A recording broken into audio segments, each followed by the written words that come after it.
महिमा धर्म, जिसे महिमा पंथ के नाम से भी जाना जाता है, एक हिंदू संप्रदाय है जो मुख्य रूप से ओडिशा और आसपास के राज्यों में प्रचलित है।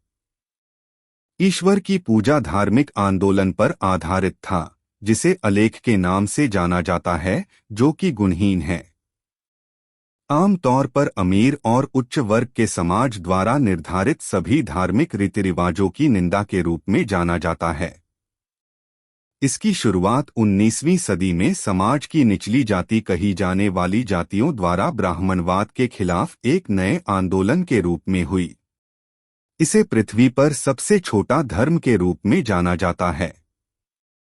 यह बौद्ध धर्म, जैन धर्म और अद्वैत वेदांत से प्रभावित है। जय श्री राम दोस्तों, आप सभी को हमारे YouTube channel knowledge for you में स्वागत है। महिमा शब्द महिम मूल शब्द मजिम से आया है, जिसका अर्थ मध्य है। धर्म का मूल आधार निराकारवाद या शून्य पुरुष पूजा पर आधारित है। यह ब्राह्मण प्रधान मूर्ति पूजा के विरुद्ध है। अलख का उपयोग भारत के भक्ति युग में संत और भक्तों उपासकों द्वारा किया जाता था, जिनमें गुरु नानक और कबीर भी शामिल थे, जो अलख निरंजन का जाप करते थे। पूजा के विभिन्न तरीकों में भगवान के नाम का उच्चारण, संकीर्तन यज्ञ को प्रमुखता दी गई। नाथपंथी भी यही जप करते थे। अलख का अर्थ है अदृश्य और निरंजन का अर्थ है बेदाग, वस्तुतः वही। महिमा धर्म को कुंभपटिया के नाम से भी जाना जाता है और इसका पालन खुम्बुप्ती के नाम से किया जाता है। भक्तों को अलेखनामिस, अलेखगीर और अलेखियास के नाम से भी जाना जाता है। महिमा धर्म के संस्थापक महिमा स्वामी या महिमा गोसाई थे, जैसा कि उन्हें कहा जाता था। महिमा स्वामी के अस्तित्व की पहली ज्ञात रिपोर्ट 1867 में उड़ीसा के समाचार पत्र उत्कल दीपिका में थी। जबकि महिमा स्वामी उनकी उपाधि थी, उनका नाम मुकुंद दास था, एक ब्राह्मण। महिमा गोसाई कई वर्षों तक हिमालय की गुफाओं में गहन ध्यान में थे। वहां से स्वामी ने कई क्षेत्रों की यात्रा की और अंततः 1826 में पुरी, ओडिशा में धूलिया गोसाई के रूप में प्रकट हुए, जहां स्वामी पुरी की धूल भरी सड़कों पर बस गए। लोग उनसे अपना भलाई के बारे में सवाल पूछते थे और आश्चर्य की बात यह थी कि यह सब सच होता था। ऐसा माना जाता है कि एक बार स्वामी को पुरी मुक्ति मंडप में आमंत्रित किया गया था और वहां उन्होंने पुष्टि की कि ब्रह्मा नहीं, निर्गुण, विशेषता रहित और सूर्य शून्य है। पुरी से स्वामी भुवनेश्वर, उड़ीसा राज्य की राजधानी के पास खंडगिरी, धौलीगिरी, नीलगिरी आदि की पहाड़ी गुफाओं में चले गए। उस काल में स्वामी 12 वर्ष तक अकेले जल पर रहे और लोग उन्हें निराहारी गोसाई कहते थे। 1838 में स्वामी उड़ीसा के ढेंकनाल जिले के कपिलश पहाड़ी पर चले गए और कुंभी पेड़ के बालकल के साथ आत्मयोग समाधि में 21 दिन बिताए। अपने कपड़े एक विशाल गोल पत्थर पर छोड़ दिए। एक विशाल 7 फन वाले सांप ने अपना फन फैलाकर उनके सिर को ढक लिया। स्वामी के शरीर के तेज से वन का निकटवर्ती क्षेत्र प्रकाशित हो उठा। 21वें दिन पास के देवग्राम गांव के एक आदिवासी सदानंद ने स्वामी की भव्य आत्मयोग समाधि देखी और कपिलश पहाड़ी पर स्वामी के प्रवास के दौरान 12 वर्षों तक उन्हें फल खिलाए। इसके लिए स्वामी को फलाहारी गोसाई के नाम से जाना जाने लगा। अगले 12 वर्षों तक स्वामी अकेले गाय के दूध पर जीवित रहे, जिसे ढेंकनाल के शासक राजा भागीरथी भ्रमरबर बहादुर ने सेवा के रूप में प्रदान किया था। राजा और रानी दोनों को कपिलश पहाड़ी की चोटी पर स्वामी को देखने और उन्हें नए मिट्टी के बर्तनों में दूध परोसने का अवसर मिला। बाद में स्वामी अपने पहले शिष्य सिद्ध गोविंदा बाबा के साथ रायरा खोल के काकनपाड़ा गांव चले गए।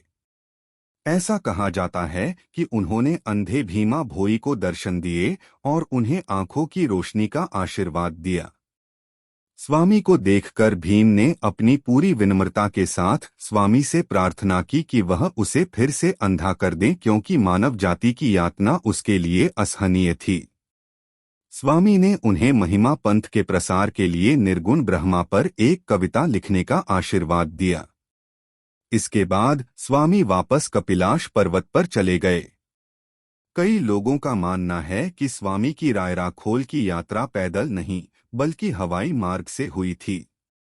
कपिलाश पहाड़ी में 12 साल बिताने के बाद महिमा प्रभु ने 24 वर्षों तक ब्रह्मबाधुता सर्वोच्च आदेश के भटकने वाले भिक्षुक के रूप में यात्रा की और 10 तारीख को ओडिशा के जोरंदा ढेंकनाल में समाधि लेने से पहले ओडिशा और पड़ोसी राज्यों में महिमा धर्म का प्रसार किया। 1876 की अमावस्या के अगले दिन जिस स्थान पर महिमा स्वामी गायब हो गए को महिमा गादी कहा जाता है। यह दुनिया भर के सभी महिमा आंदोलन का केंद्र है। इस संप्रदाय के प्रचारक ब्राह्मण और गैर ब्राह्मण रहे हैं। महिमा धर्म अलेख नामक एक ईश्वर परमब्रह्म या सर्वोच्च आत्मा जो निराकार और सर्वव्यापी है में विश्वास सिखाता है। महिमा धर्म भारत में मुक्ति के लिए एक शक्तिशाली शक्ति बन गया क्योंकि एक पारंपरिक भारतीय धर्म के रूप में यह जाति व्यवस्था को अस्वीकार करने में अडिग रहा। श्री भीम भोई महिमा स्वामी के एक दीक्षित और उत्साही शिष्य जिन्होंने महिमा स्वामी की शिक्षाओं से भजन एकत्र किए, प्रसारित किए और बनाए। इसने विद्वानों को महिमा धर्म और विभिन्न प्रकार से क्रिप्टोबौद्ध धर्म, पंचशाखा, जैन धर्म और तंत्र की परंपराओं के बीच समानताएं देखने के लिए प्रेरित किया है। अनुयायी मूर्ति पूजा के साथ साथ वैष्णववाद की अद्वैत परंपरा को भी अस्वीकार करते हैं। जरूरतमंद लोगों के लिए भोजन की व्यवस्था के माध्यम से दान महिमा धर्म का एक अनिवार्य हिस्सा है। संप्रदाय किसी व्यक्तिगत देवता के रूप में भगवान की पूजा का विरोध करता है, यह मानवरूपी भगवान की आलोचना नहीं करता है।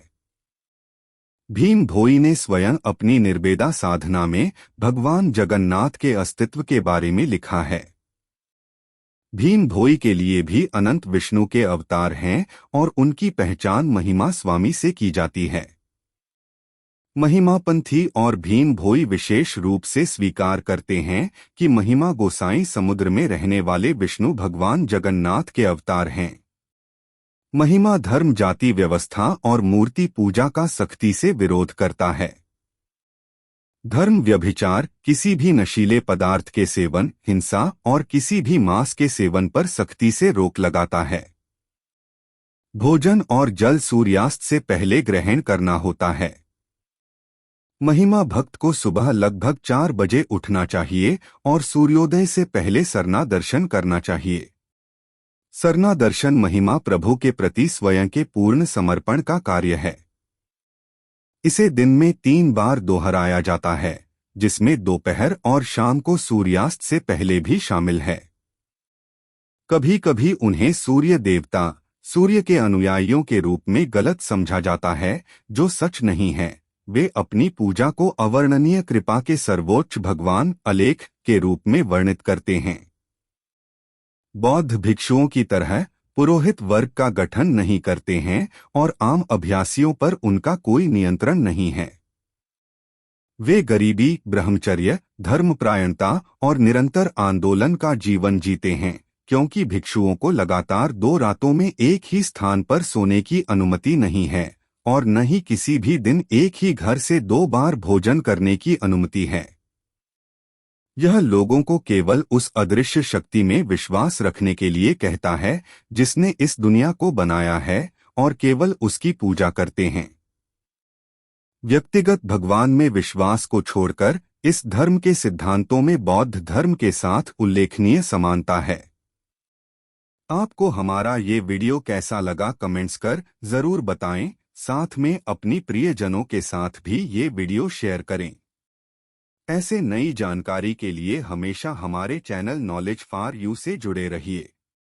फिर मिलेंगे हमारा अगला वीडियो में नई जानकारी के साथ। तब तक के लिए आज्ञा दे। नमस्कार।